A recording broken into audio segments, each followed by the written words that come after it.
other issues can emerge. Such as a student wanting to break up the relationship with the professor but fears retaliation. I can also see Andrew getting a bad grade in the course and claiming that he was forced to stay in the relationship longer than he wanted to. And all of these things that we're discussing are some of the key reasons why colleges and universities have implemented policies and procedures that either restrict or significantly limit faculty member-student romantic relationships. Absolutely. Professor Montenegro would be wise to put that relationship on hold for a sensible period of time after Andrew has completed the course. You know, it might be wiser to just not start this sort of relationship in the first place. And I personally agree with that, Hosea. Let's also think about the other student who observed the kissing. Anything there? Well, now that he's aware of the relationship, he could claim or just wonder whether Andrew got better grades or more opportunities than he did because of his relationship with the professor. Lynn, I think you have a point. Although it looks like the professor is maintaining rigorous academic standards, the other student has every right to be suspicious about what may seem to be preferential treatment for Andrew in the future.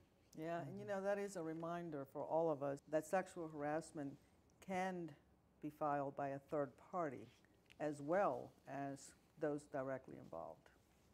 In addition, let's say that an employee learns that a colleague is receiving preferential treatment because of granting sexual favors. That employee might have a claim. Excellent points.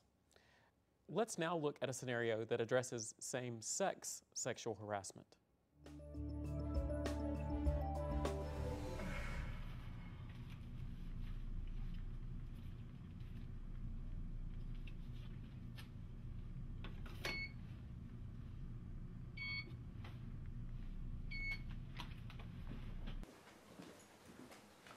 Well, you must be Lawrence.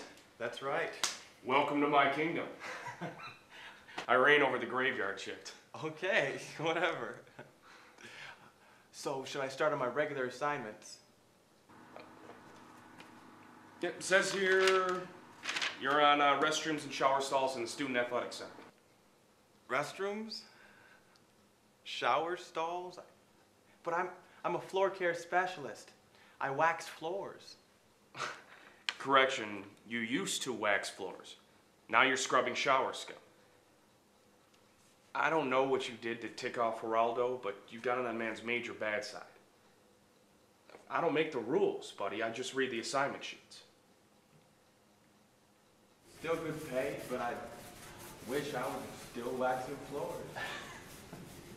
Let me guess. You refused to go to one of Geraldo's hot tub parties. How'd you know? Work here long enough, you meet all sorts of people who refuse to spend time in Geraldo's jacuzzi. Did you file a complaint too? A complaint? A sexual harassment complaint. You've got to be kidding me. You filed a sexual harassment complaint against Geraldo? I didn't feel like I had a choice, but I'm kicking myself now since I lost. Something about there not being a persistent pattern of harassment. Yeah, and you're a guy and he's a guy. I mean, that's not exactly how sexual harassment works.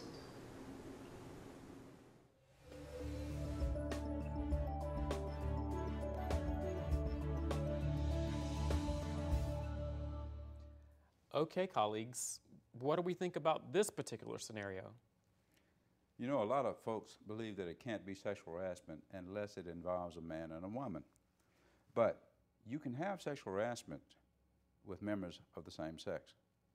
I agree, but let's review the facts.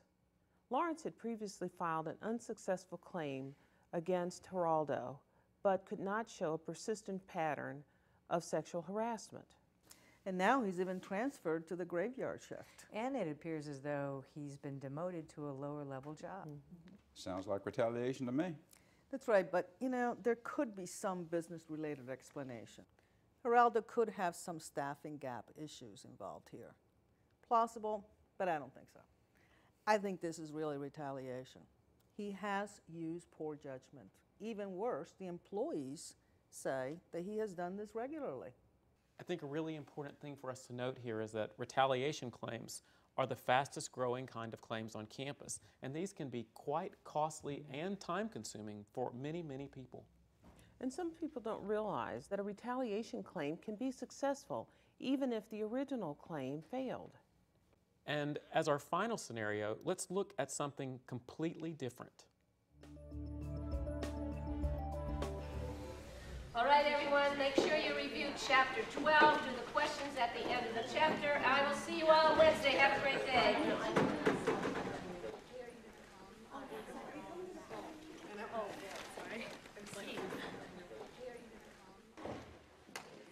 Dr. Brannis, do you have a minute? Sure, Eric, what's up? I overheard Professor Chen saying that you like irises, and well, these came from my garden.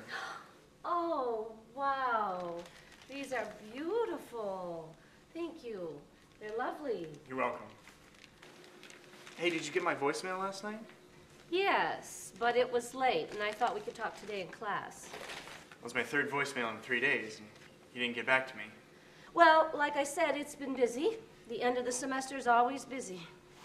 I drove by your house late last night, but all your lights were off. So I left a note on your windshield, but you just ignored me. I told you this was urgent.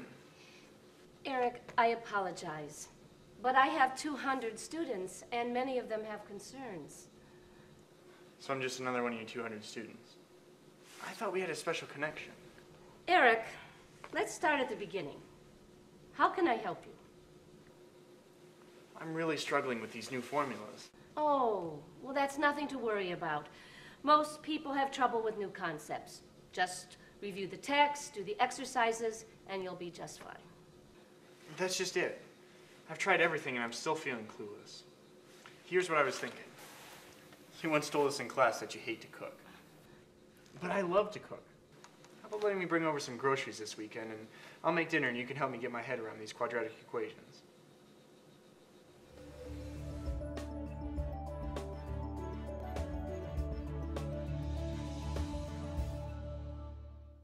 So panel, what do you think?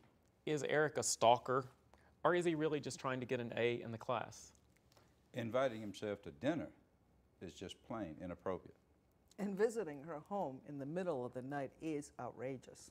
I agree. The power relationship here is inverted, and it's clear that his actions are creating discomfort for Dr. Brannis. It would be wise for her to contact her faculty chair, human resources, or the equal opportunity officer on campus. You know, most colleges and universities have a policy, a student conduct policy that would apply here. I would recommend that she contact the Dean of Students. The Dean of Students might be a great place to start. The most important thing here is that this faculty member realizes that it is her right not to be harassed by this student.